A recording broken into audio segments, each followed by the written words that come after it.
Hello strangers, my name is Cable, and this is going to be part 12, I believe, the Willowmist Emporium. This will be the last part of this series until the supercut, which will be released tomorrow.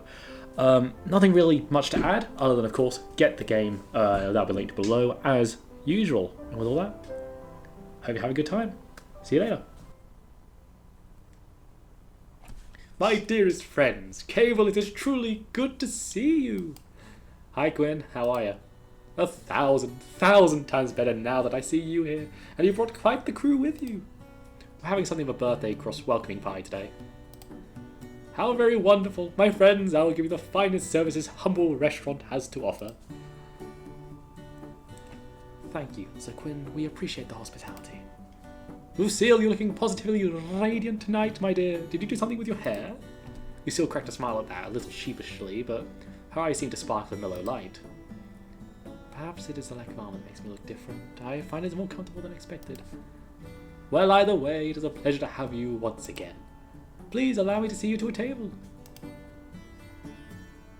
The group followed Quinn further into the open-air dining area, which was beginning to fill up with customers at this time of night. It was fortunate that Eden had thought ahead and reserved a table. Your group of 6 sat down, and Quinn left you menus and took... My apologies. Your group of 6 sat down, and Quinn left you menus and took drink orders.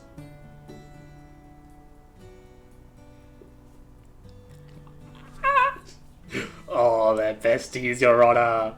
You could do better, Emmett, but you're besties. Wow, that's a really... You know, they really showed how subtle the transparency here is. I like that, I like that. You got... Oh, now I'm really curious to see... I'll play through this again at some point on my own, just because I do think I should be able to see the male character going through it as well. There we are. I didn't know you were so familiar with the only Cable. What can I say? I have a way with people. How much is obvious? You have all of us wrapped around your pretty little fingers. Speak for yourself. Some of us are just trying to do our jobs. Perhaps that is something you should consider, Eden. Are you trying to tell me that your relationship is entirely business? Entirely, that's how an employment contract works. Yes. Eden let out a laugh at that, shaking his head. You play so hard to get. Emmett pushed up his glasses, crossed his arms, and looked away from the table. I'm not playing anything. I am simply doing my job. If you were only doing your job, you wouldn't be sitting here right now. I am simply... Look, do you two need a moment, or should I start handing out earplugs? Jesus. Shut up, Florian! This is like seeing a TV drama in real life. No, he's right. We shouldn't try to have all the spotlight, nor when we have the birthday girl and Cable right here. You know, it dawns on me that some of us know each other better than others. Perhaps we should get a bit of a ice-breaking done. Like what exactly? Oh, I know! I saw this game in a magazine. 2 truths, 1 lie. Eden's eyes lit up. Now you're speaking my language. That sounds stupid. I am in agreement. This is a game for children. On the contrary, perhaps such a game would be... On the contrary, perhaps such a game would allow us to get better acquainted, though I am unfamiliar with how it is played. It is simple. You just have to state 3 things, 2 of which are the truth and 1 that is a lie. Usually everyone else has to guess which is which, but I think it would be more fun to leave people wondering. What do you say? Lucille made eye contact with Eden across the table, and a silent, unspoken challenge seemed to pass between them. I agree. This sounds quite interesting indeed. I'm looking forward to getting to know you further, Sir Eden. Careful, beautiful people who know how to swing a sword are my weakness. I'll go first. Do I really have to play? As it is Lady Winona's... Apologies. As it is Lady Winona's birthday, and she wishes it, you must. Oh, fine. Whatever. Winnie beamed. Yeah, okay, Right, 1, I'm a really good singer. 2, sometimes I only smell disinfectant when there isn't any. And 3, I love the ocean. What a spread of options. Now all of us will be guessing all night. This is just stupid. You should not judge while you have not spoken your truths and lies, Sir Florian. Fine, but this is so dumb. Florian crossed his arms and leaned back, looking away. 1, I used to be a vegetarian. 2, I'm an only child. 3, someone tried to kill me once. Two of those are directly related. There, are you all happy? I know I am. Kinda. Well, kinda, as long as someone didn't really try to kill you. Who knows? He just shrugged at that. It seems you're all learning more about you by the moment, Sir Florian. Great, that's just what I want. Allow me to go next. I have prepared 2 truths and a lie, and I trust you will not easily be able to decipher the falsehood among them. Firstly, I was knighted before my 18th birthday. Secondly, the last time I saw my homeland, it was burning. Lastly, I held the crown of a fallen king for 3 days until his people could bury him. You deliver all 3 with such confidence I expect they're all technically true, and the lies that are in the semantics. You don't seem like the kind of person that'll lie otherwise. Now you're getting into it. Emmett pushed his glasses up again, then tapped his finger against the table. Emmett pushed his glasses up again, then tapped his fingers against the table, thoughtfully. I suspect you were knighted on your 18th birthday. I think we did hold someone's crown, but it was for more than 3 days.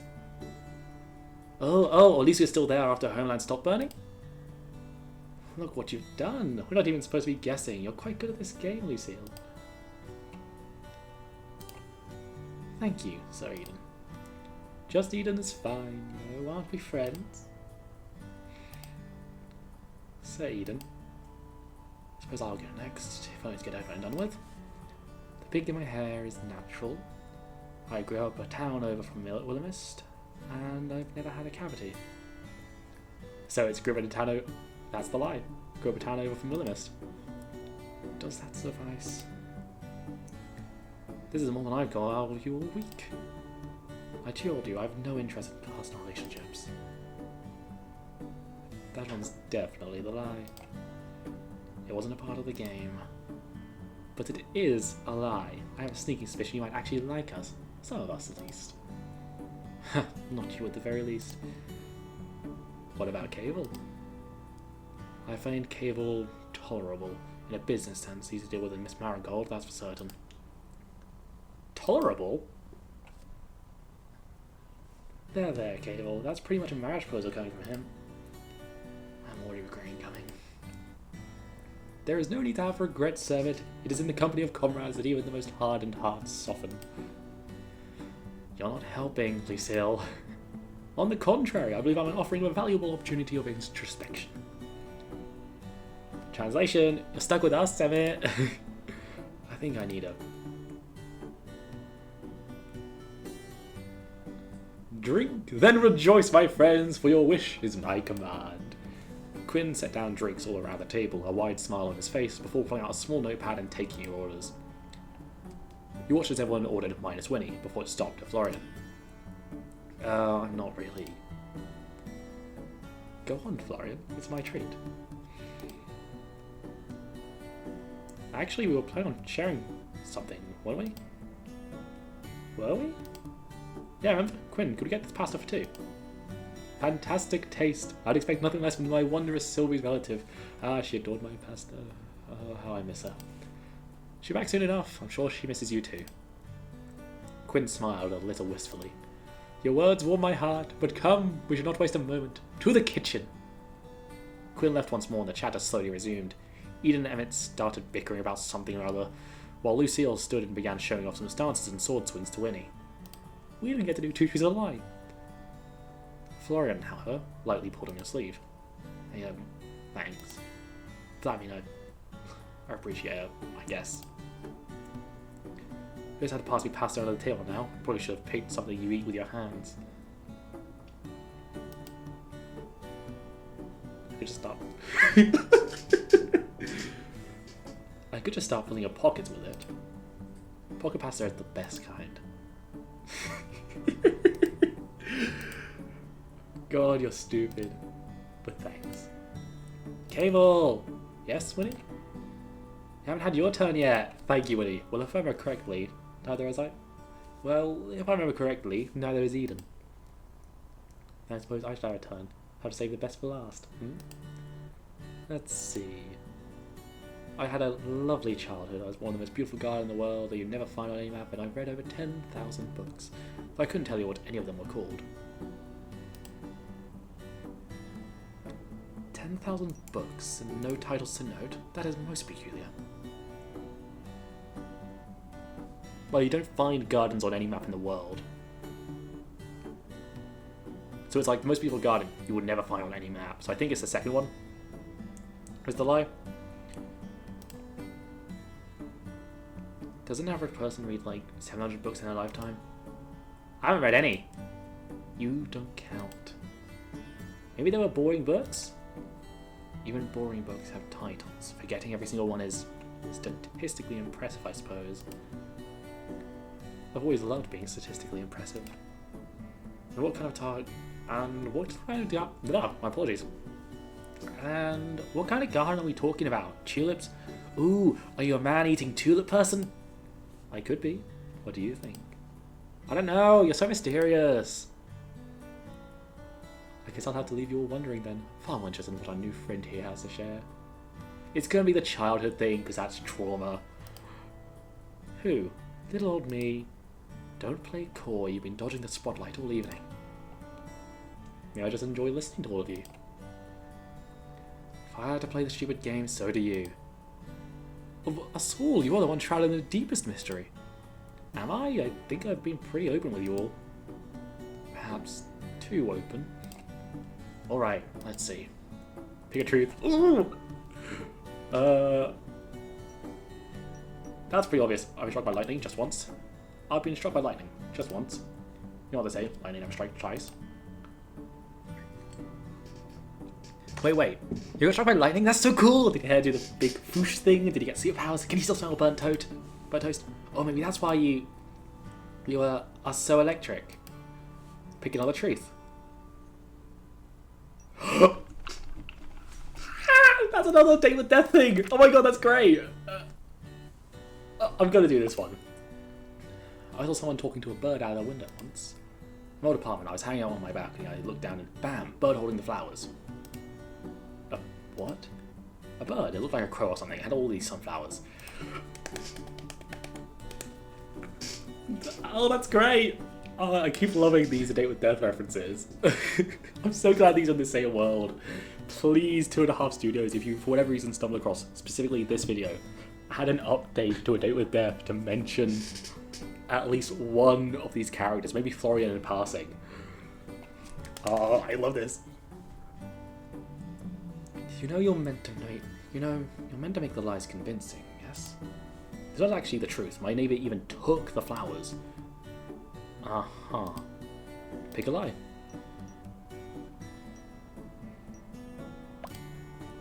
And, I was going to engage by accident.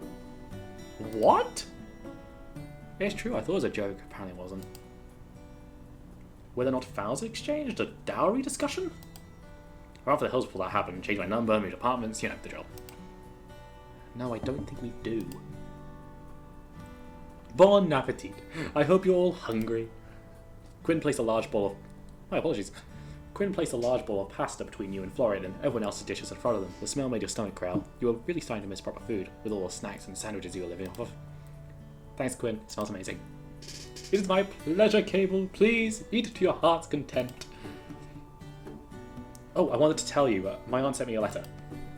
Ah, the apple of my eye, muse to my culinary creativity, light of my life. How is she? She's doing good, I think. She said to say she thinks of you often. She did? Quinn paused just for a second, long enough for you to catch the flicker of something soft in his expression, like the sun breaking through a cloud. Well, goodness, He cleared his phone and quickly turned back to the table, fussing with a napkin that didn't need adjusting. Be still, my beating heart, to the thought by such a luminous soul. What a treasure. You must tell her the feeling's mutual, no stronger than mutual squared. I'd love to, but she still hasn't given me any way to contact her, but I'm sure she knows that. She remains as mysterious as ever. That is my Sylvia. I hadn't realised you two had a relationship like that. How long have you been together? Together? No, you misunderstand. Quinn chuckled a little wistfully, folding his hands over his heart. We are not lovers, my friend. We are not anything so easily named. Sylvia's the kind of woman whose presence alone is enough to change a man. I've loved her in my own way for years, and if all I'm permitted is a place in her story, no matter how small, then I consider myself blessed. So you wouldn't want anything more? What if she wanted more? Quinn's smile faltered just slightly, his gaze turning distant for a moment before he answered. Then it would be the greatest honour of my life.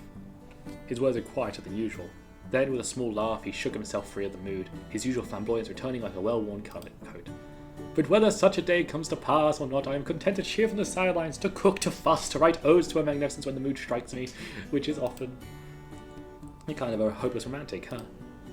Hopeless? Never! I remain full of hope, overflowing with it in fact, and now I am passing that hope on to you. Eat, drink, and enjoy your evening amongst friends. Those evenings are the finest ones. Quinn bowed and left, and conversation quickly returned. Oh, I love Quinn. Wow, I can't believe he actually just came out and asked him that. Why not? Love is a subject I'm fascinated by. It's giving Frankenstein's monster, like in a weird abstract way. He's not quite the he's not quite as linguistically Victorian, I guess, as Frankenstein's monster is often depicted as, but that's fine. It doesn't need to be one for one. Like, unless maybe he's an incubus of some description. We'll explain why Lucille feels empty with him. Feels there's no aura here either. But if this is the same universe as Date with Death, we don't really see incubuses. Incubi? Potato potato. He could also just be a succubus, because the distinction between a succubus and an incubus isn't gender or anything, it's role. Based on, I'm not gonna say that. Maybe I'm thinking less that, more I mean, here's a hopeless flirt, so maybe, but that feels like it might be a bit too stereotypical for it. Yeah, that's my working prediction. Either Frankenstein's monster or some form of succubus or incubus. I mean, I thought it was pretty well known that he's head over heels for her.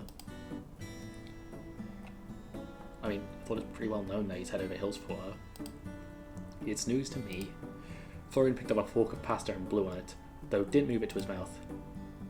I mean, I think he asked her to marry him like 20 years ago? Wait, what? Seriously? This gets more juicy by the second. Sir Quinn's devotion is most admirable. To love so fiercely yet ask for nothing in return is the kind of loyalty spoken of in old songs and battle oaths. Lucille sat straighter, hands resting in her lap as she gazed toward...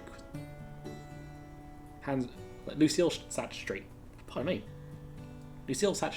hands resting on her lap as she gazed towards Quinn, who was already laughing at another table and setting down drinks.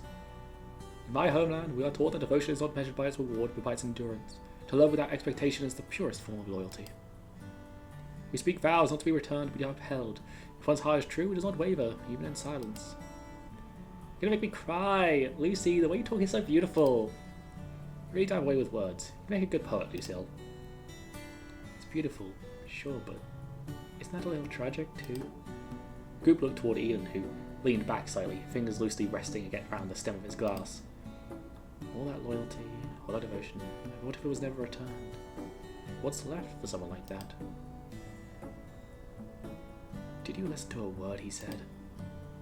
Not everything is about what you get back. Some people love in quiet ways, through actions, stability, showing up. There's value in loving someone without expecting something in return. You just don't understand it. What makes you so sure I don't? Because everything you say about love sounds like a transaction. You offer your heart and expect someone to take it. That's not a connection, that's a contract. And what do you know about it, Mr. I don't need anyone? More than you, at the very least. He knows a lot about contracts because he works with the Fae. Or at least worked with the Fae. I don't think he is a part of the Fae. Because he's being very free with names now, so I think he just worked with the Fae at some point.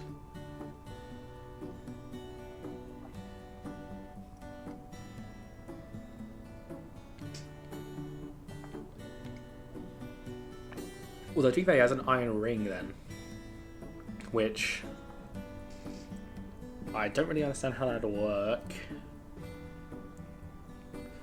Actually, I'm gonna like do a quick rundown based on my predictions because I have some, and I've already said that only one's uncertain at the moment. We've got witch, vampire, time traveling knight. I think there's more to it.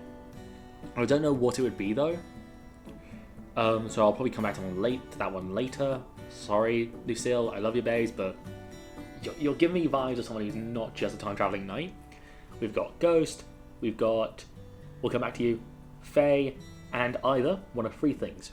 A puppet in the style of Pinocchio, a Frankenstein's monster based on this, or zombie if you want to like go in that like sort of broader direction, or incubus succubus. That's my prediction for all these guys. Quinn is obviously a werewolf. Vivi, I don't actually know, but I know she's got some characteristic up with her. Wow, okay. I thought we were playing pie games or staring at a courtroom drama about the ethics of love. Cable is correct. We should do well not to pry into Sir Quinn and Lady Sylvie's private matters. Even the purest intentions may bruise where they meet a hill, and I would not like to see Sir Quinn hurt by our words. You're right, of course. My apologies. Still, I enjoyed the conversation, and hearing everyone's views is enlightening. I didn't grow up around people with opinions that were handed to them, so hearing all of you speak so freely, even when we disagree, it's kind of refreshing. Though, if you ever want to have a less existential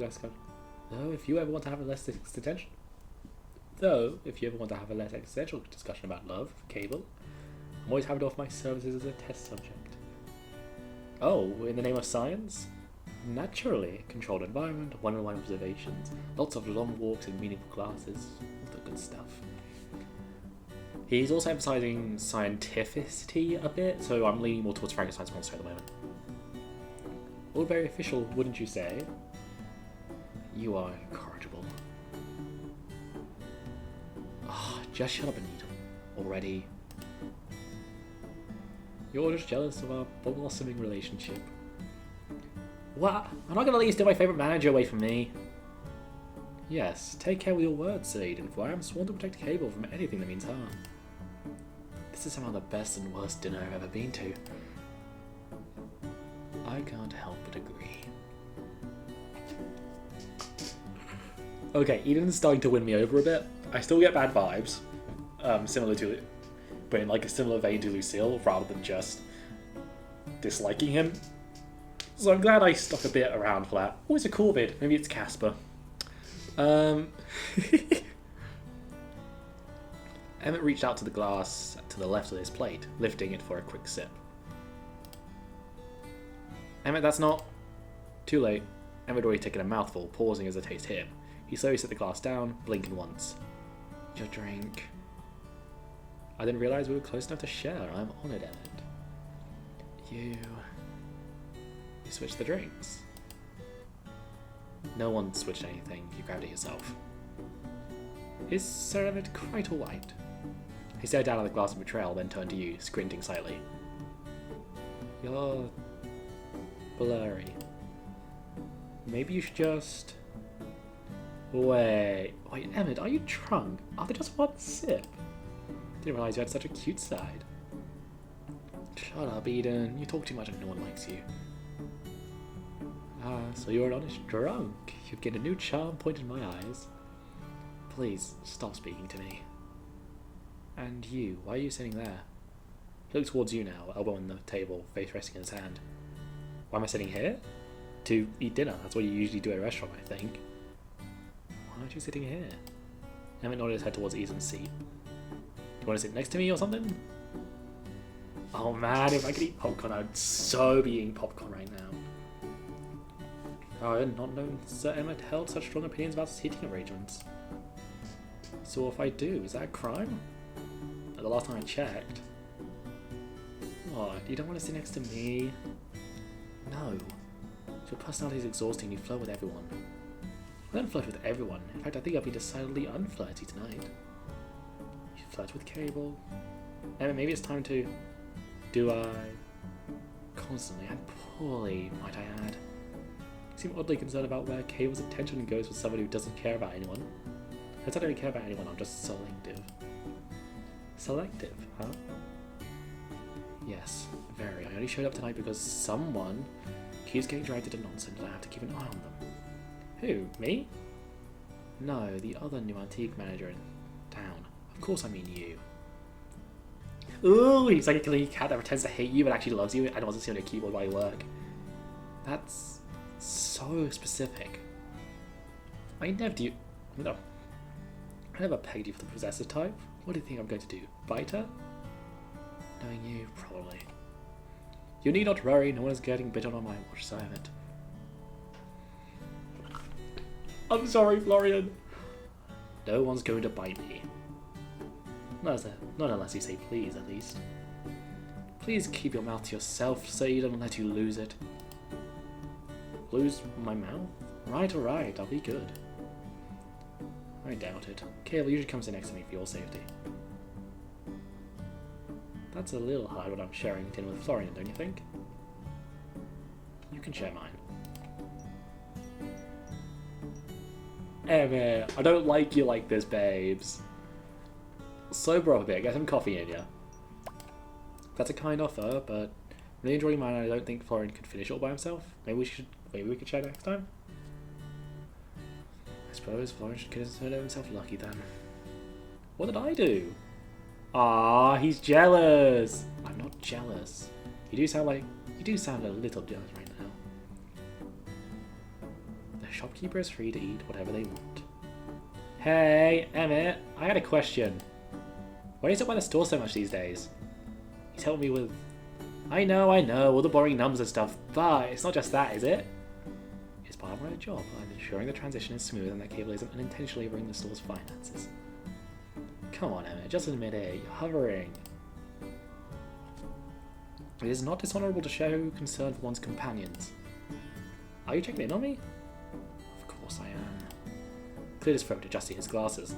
You were suddenly dropped into your role with little warning, and in this town of all places, warranting your adjustment is prudent. Ah, he's worried about you! That's very sweet, Emmett. Thank you. I'll have to remind you of this entire conversation tomorrow. Psst, you owe me $5, Florian. Once again, what does a ghost even need $5 for? Oh, go on. What bet on my expense did you make this time? I bet that I had a soft spot for you. I mean, he'd never stop by so much when Sylvia was around.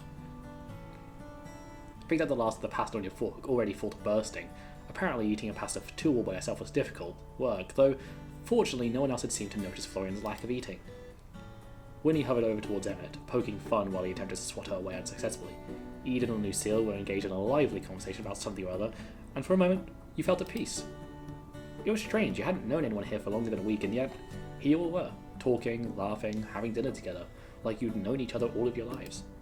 It was a feeling you never felt before, not even back home. The closest you'd ever come was the nights you'd stayed up playing video games with friends over voice chat, and even then, there was a distance between you, a separation in place. Here, though, it was different. Even when Emma and Eden were arguing, there was something comforting about the knowledge that they were right beside you, a mere arm's length away. You leaned back, fork resting against your plate. Your stomach was full, your heart a little more so. Okay. New bet. No, I keep losing bets with you. I don't want to do them anymore. This is wrong answer. Okay, here it is. I bet Lucille could out-eat Florian and Emmett and Eden in a pie eating contest if she wanted to. Is there a pie eating contest not coming up I haven't heard about? Well, no, but we could always organise one. I'll pass. That is not a wager I would wish to entertain, Lady Winona, but I am flattered by your confidence in my constitution. Okay, could definitely beat Florian. Could probably beat Emmett. Eden I don't know about, but I'd wager some good money that she would beat him out. Lucille gave a quiet laugh and dabbed at the corner of her mouth with a napkin. This evening has been most enjoyable. In my kingdom, feasts are often accompanied by political tension and hidden motives. Here, there is laughter, companionship, and light-hearted debate. I must confess, it is refreshing. I'm glad you think so. Same, I hadn't had this much fun in it forever. I wish every day was like this. You'd get bored of me eventually. Impossible, I could never get bored of you. It's true, you have a natural draw to you that's hard to resist. You think everyone's hard to resist. What can I say? I'm a lover. Ew. Anyway, are we done here? It's probably about time I dragged our favourite accountant home before he regrets the night any more than he already will. Don't worry, tonight's on me. Eden stood and tracked down Quinn, leaving the rest of the table to gather themselves and stand up as well. As you all did, Eden returned, followed by a beaming Quinn. He seemed positively ecstatic at the sight of the empty plates left behind. Did you enjoy your meal, my friends? It was wonderful once again. You'll have to give me some poise one day. I've never had cooking like yours. For you, absolutely. You know, much of the flavour comes from growing our own produce. Why, we had a beautiful harvest of carrots just the other day. I should drop some by for you to have some time, yes? Oh, Quinn, you don't have to do that. It would be my pleasure. Plus, to be perfectly honest, I have far more than I need. You, my dear, would be doing me a great favour. Well, in that case, I'd love some. Thank you again. Wonderful, wonderful. I'll drop by sometime next week, if I can. Quinn smiled, eyes crinkling. Then, after bidding everyone a good evening, he disappeared back inside the restaurant. With that, it was time to head home. Your group found your way back to the road, said your goodbyes and happy birthdays, and you turned back towards the direction of the antique store before stopping in your tracks. Someone else came up beside you. Hey. Hey, did you miss me already? Hardly. Look, how many times I have to say thank you today? I wouldn't complain about it one more time. Are you that desperate for validation? It helps boost my ego. Thanks for earlier, for not just kicking me out for the pasta. The pasta was entirely selfish of me, I was just really hungry. Can you just accept my gratitude? I'm not good at this kind of stuff, talking feelings or whatever. Well, for someone not good at this kind of stuff, you're doing a pretty fine job. But this was, pretty terrible overall, but not as terrible as it could have been. That sounds like high praise coming from you. Is my company so bad? No. It's whatever. God, what am I trying to say? Look, I don't really do this whole people thing, even before, but I didn't hate this. I hate being with you or with everyone else.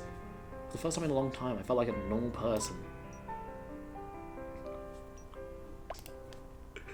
Normal is nice, but I'm here for you.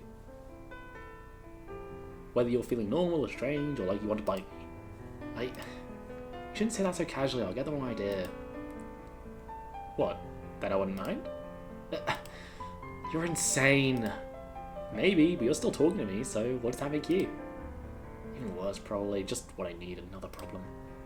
I think we make a pretty good match, really. Don't say things like that. Why not? Because I'll start to believe you. Didn't look at you as he said it, but his voice was quiet, genuine, like the words had slipped out before he could stop them. I don't know what to do with that. I'm gonna go. See you tomorrow. You better. He hesitated just for a moment before he turned and slipped away into the night. You were searching around in your pocket for your keys when you heard the sound of footsteps against gravel. Barnabas?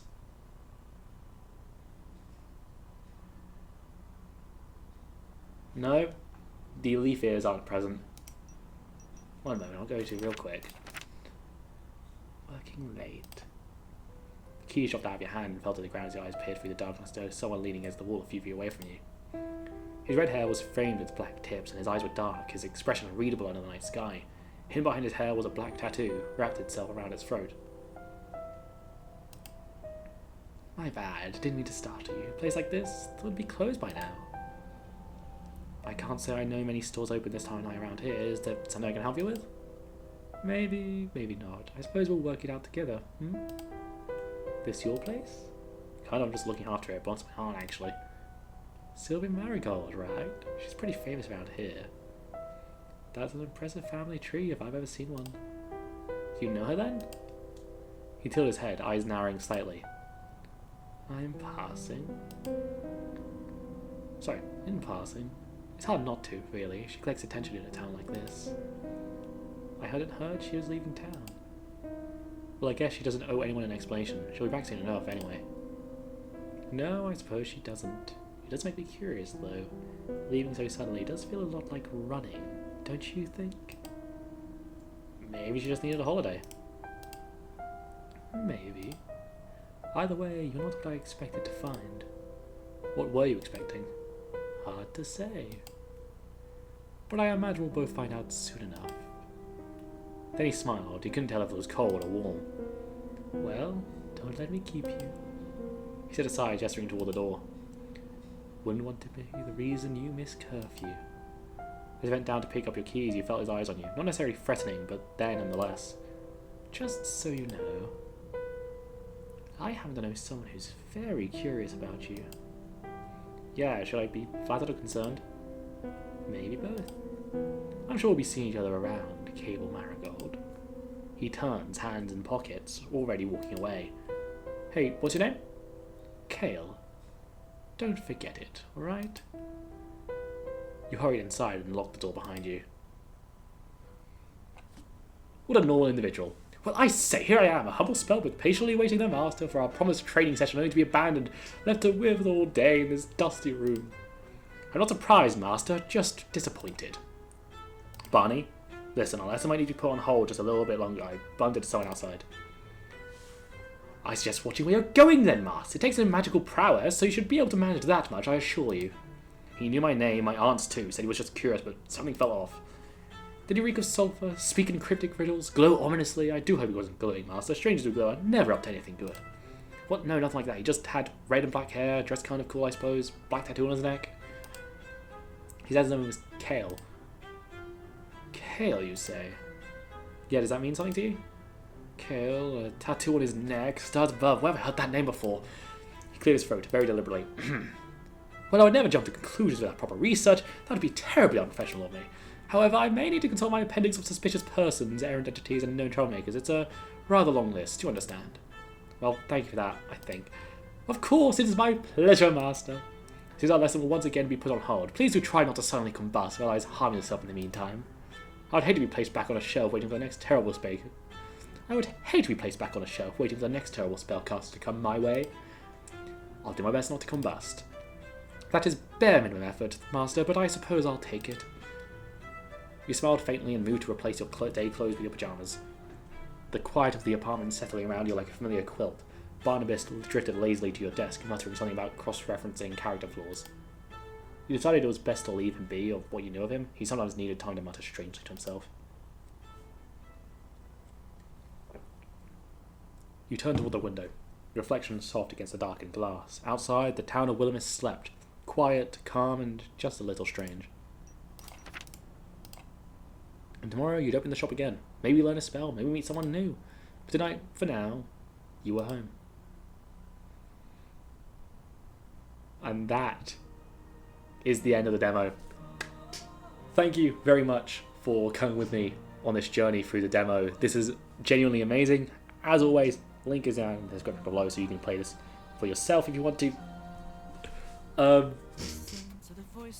going to give my thoughts on this because I do feel like it's necessary. First of all, yeah, terrific as always. The environments especially are top-notch. 2.5 Studios has always struggled to find a situation where it can justify making these types of environments, and it's really nice to see that they've taken the opportunity here to make really impressive ones. The CGs are great. Music as well. Listening to the theme song here, absolutely peak. I think it's an original song. I need to look into who made it because they are really talented. Otherwise, I think there's probably some other stuff. The game is back to me. Thank you for playing the demo of the Willowmist Emporium of Antiques and Curiosities. We hope you enjoyed the first week of the game. Please consider wishlisting the game on Steam if you hadn't yet done so too. And I already have. I'm going to real quick go back over here so I can go through my thoughts a bit more. This is great. So, as I said, amazing. Environments, beautiful. The, what's the word I'm looking for? The music, absolutely astounding. Character design, really good. That's nothing new for these guys, but it's great. And the character writing is also easily on par, way better than what they did in Date with Death.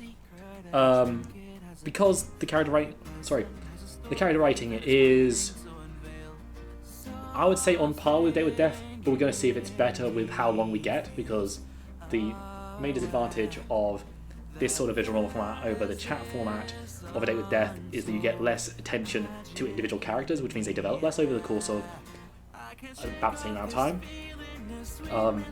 But yes, absolutely amazing. I cannot wait for the full game to release. I will probably continue this save then as well, and I hope that I'll see you there as well. With all that being said, thank you for watching. I hope you have a lovely day. I shall see you, and ta-ra.